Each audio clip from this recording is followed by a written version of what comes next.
So good afternoon, everyone. Today we're going to talk about our manure spreader, and we just have 3 things to remember. We're going to discuss how it works, the adjustment and maintenance, and what to watch for. Thank you for the introduction. This is our manure spreader. Wow. It's a New Holland 155 and it's called a box spreader. And the reason it's called a box spreader is because it's a box. There's a few different types of manure spreaders on dairy farms or any livestock farms, but this is the style we prefer. And if you look inside, you'll see why they call it a box spreader.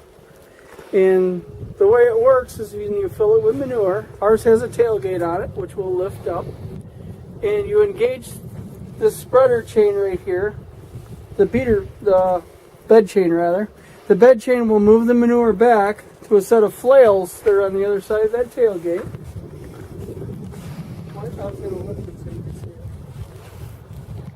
And unload. So let me lift that up right now.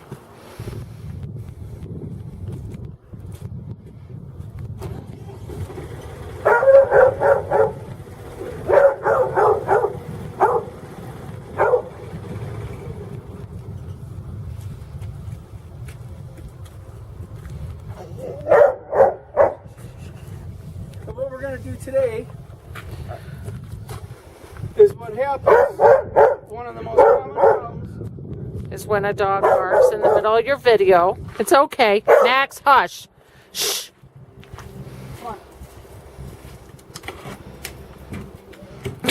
Good, trick the dog. Okay.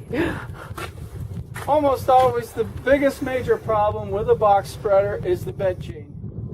It either breaks or something happens to it and it causes you problems. But what we're going to do today to get ahead of one of the problems is our chain is loose. In the back here you can see it, how it's stretched down. And what happens is after many loads of manure, that chain will actually stretch some.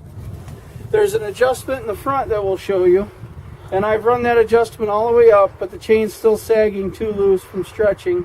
So what we're going to do today is adjust the chain and take a link out of it. Now the chain runs along the bed to unload the manure, which is right here. And if you look carefully, the chain returns to the front on this bed right here, where it comes along the front, and there's a sprocket in here which rings it back up to the bed. So the first thing we're going to do is loosen this sprocket. This is the adjustment on this manure spreader that tightens and loosens the chain. We're going to need 2 wrenches. Just so you could see the dog wasn't tricked. I have a piece of twine here that's going to come in a minute.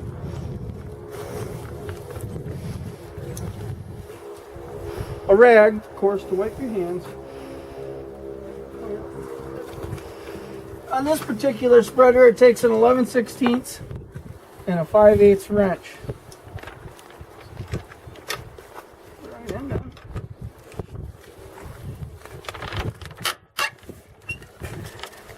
And these are anodized bolts, so they're supposedly rust resistant.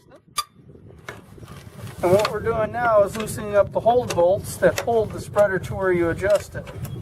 And you want to loosen them fairly loose, but do not take them off. What's on the other side of this plate here is another plate with a shaft welded onto it and the sprocket for the chain. Now that we have the holding bolts loose, we're going to loosen up the tightener. Now you can see the tension coming off of it. And once you get it loose, a lot of times it'll turn by hand. If you have an older spreader, you'll probably have to add some oil to it. And it's winter time here, well, springtime and cold, so we have to use gloves.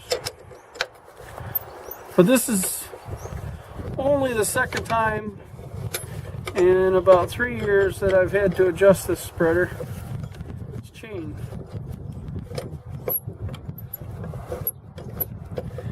And eventually, the spreader will need a new chain.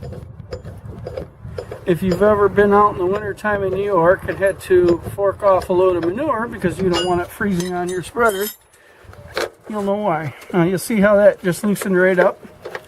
And it also loosened the chain up. You want to make sure you get it all the way back. I have the hammer because sometimes you have to tap it a little. We can leave them there. And now we go to the back end of the spreader. Now what we're going to do is remove a link from each side. One link. You can do that either inside the bed by pulling the chain together and unloosening it, which, like today, you're going to see it's messy in there. So what we're going to do it. All right, I've loosened both sides of the spreader now, and I've come to the back, and I've tied a piece of twine on one flight. And what I'm going to do is bring this other flight up with the twine.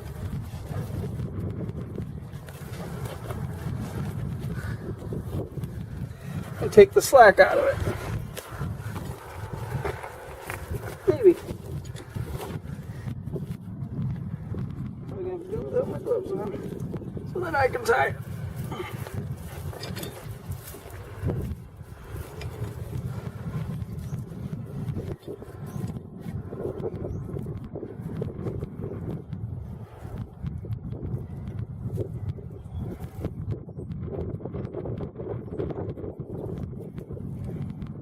Then you just tie it up like that. This gives you the chance to work with the chain without having to hold it up. Now what else is important is you see these flights here.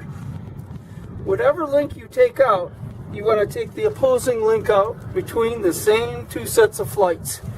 Otherwise your chain's going to run crooked. So I've looked at which two flights I'm taking them out. And as you can see, they come apart like that. It's really easy. You just have to turn one, drop it off. And now what I'm going to do is get the other one in, which is always a little harder. Now I hooked one side. In fact, I think I'll hook the inside first.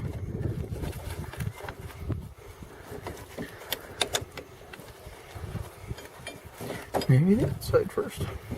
How does it get stretched out like that? Well, the load is what stretches it out.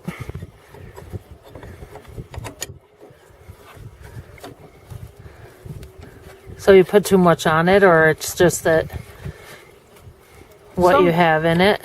Just wear and tear of the age.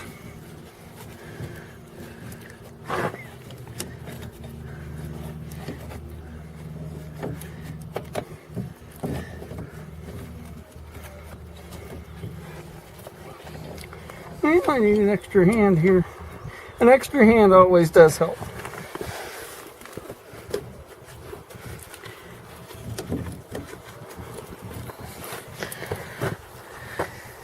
And then we hook it back together.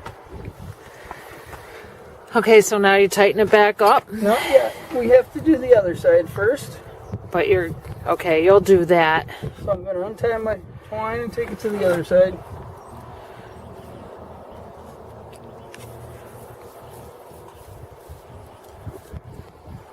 You can stop.